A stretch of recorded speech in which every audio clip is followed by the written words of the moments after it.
نا امیدوں کے سمندر۔ بسم اللہ الرحمن الرحیم۔ السلام علیکم ورحمۃ اللہ وبرکاتہ۔ معزز ناظرین، 6 ایسی چیزیں ہیں جن کے ساتھ بدبختی اکٹھی نہیں ہوتی، یعنی اگر 6 اوصاف میں سے کوئی وصف انسان میں پایا جائے اور یہ انسان ان چیزوں کو اختیار کر لے تو بدبختی سے دور ہو جاتا ہے۔ 3 کا تذکرہ گزشتہ نشست میں ہوا، جن میں والدین کے ساتھ حسن سلوک ہے، اور اس کے ساتھ جو ہے دعا کے ساتھ بندہ بدبخت نہیں ہوتا، اور قرآن کے ساتھ بدبختی نہیں آتی۔ آج کی نشست میں ہم 3 دوسری چیزیں جو رہ گئی تھیں وہ بتائیں گے۔ اللہ تعالیٰ نے قرآن میں فرمایا فَمَنِ اتَّبَعَ هُدَايَ فَلَا يَضِلُّ وَلَا يَشْقَىٰ، جس نے اللہ کی طرف سے جو رہنمائی آئی ہے، جو قرآن بھی ہے، اس سے مراد رسل بھی ہیں اور حدیث بھی ہے، وحی کا علم اور اللہ کی شریعت جو ہے، فَمَنِ اتَّبَعَ هُدَايَ فَلَا يَضِلُّ وَلَا يَشْقَىٰ، نہ وہ گمراہ ہوگا اور نہ ہی بدبخت ہوگا۔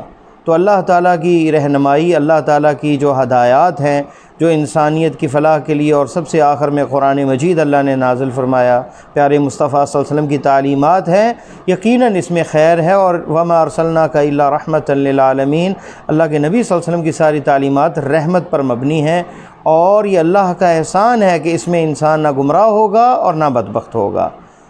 5ویں وہ جو چیز ہے جس سے بندہ بدبختی سے دور ہوتا ہے وہ ہے اللہ کا ڈر، خشیت۔ اللہ تعالیٰ کا فرمان ہے سَيَذَّكَّرُ مَن يَخْشَىٰ، اور نصیحت وہی پکڑے گا جو ڈرنے والا ہے، یعنی اللہ سے۔ وَيَتَجَنَّبُهَا الْأَشْقَىٰ، اور بدبخت انسان جو ہے اس نصیحت سے دور بھاگے گا۔ كَأَنَّهُ حُمُرٌ مُسْتَنفِرَةٌ، جیسے آتا ہے گویا وہ بدکے ہوئے گدھوں کی طرح بھاگے گا جہاں اللہ کی بات اور نصیحت ہوگی۔ تو اللہ سے نصیحت، اللہ تعالیٰ کے کلام سے نصیحت اور دینداری اسی میں آئے گی جو اللہ کی خشیت جس کے اندر ہوگی۔ 6ٹھی اور آخری چیز جو قرآن نے ذکر کی ہے، جو میں نے 6 اکٹھی کی یہ چیزیں، وہ ہے اللہ تعالیٰ کا تقوی، اللہ تعالیٰ کا خوف، پرہیزگاری اور نیکی کو اختیار کرنا، برائیوں سے بچنا۔ اللہ تعالیٰ کا فرمان ہے فَأَنذَرْتُكُمْ نَارًا تَلَظَّىٰ لَا يَصْلَاهَا إِلَّا الْأَشْقَىٰ، بس میں تمہیں ڈراتا ہوں اس بھڑکتی ہوئی آگ سے، لا يصلاها الا الاشقى، اس میں بدبخت ہی آدمی جو ہے داخل ہوگا، الذي كذب وتولى، جس نے جھٹلایا اور منہ پھیرا، وسيجنبها الاتقى، اور اس آگ سے وہی بچایا جائے گا جو متقی ہوگا، جو اللہ سے ڈرنے والا ہوگا، جو تقوی کو اختیار کرنے والا ہوگا۔ اور تقوی کے بے شمار فوائد و ثمرات ہیں۔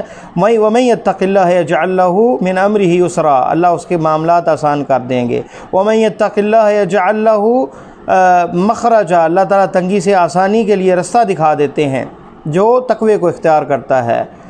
اور جو اللہ سے ڈرتا ہے يَرْزُقُهُ وَمَن يَتَّقِ اللَّهَ يَجْعَل لَّهُ يَرْزُقُهُ مِنْ حَيْثُ لَا يَحْتَسِبُ، ایسی جگہ سے اللہ اسے رزق دیتے ہیں کہ اس کے وہم و گمان میں بھی نہیں ہوتا۔